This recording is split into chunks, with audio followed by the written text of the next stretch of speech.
अस्सलाम वालेकुम। Welcome to my channel अक्सर शौर की बातें। अगर आपको मेरी वीडियो अच्छी लगे तो मेरी वीडियो को लाइक ज़रूर कर दीजिएगा। मेरे चैनल को सब्सक्राइब कर दीजिए और बेल आइकन को प्रेस कर दीजिए ताकि मेरी हर आने वाली वीडियो का नोटिफिकेशन आपको टाइम पे मिल सके। और आप मुझे कमेंट करके बताइए कि आपको मेरी वीडियोस कैसी लगती हैं।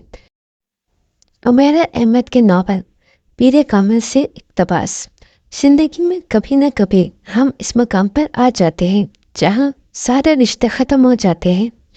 वहाँ सिर्फ हम होते हैं और अल्लाह होता है। कोई माँ बाप, बहन भाई, कोई दोस्त नहीं होता। फिर हमें पता चलता है कि हमारे पाँव के नीचे ज़मीन है, ना ही सर के ऊपर आसमान। बस सिर्फ एक अल्लाह है जो हमें खला में थामे हुए है।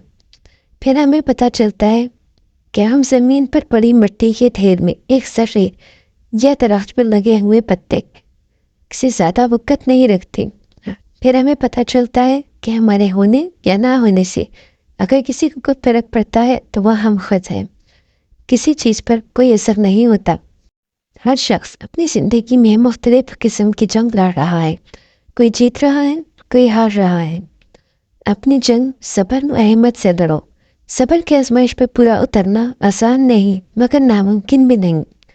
सब्र और हिम्मत से हर जंग जीती जा सकती है। सब्र दो किस्म के होते हैं। एक सब्र वो होता है जो मुसीबत के वक्त में किया जाता है, वो अच्छा सब्र है।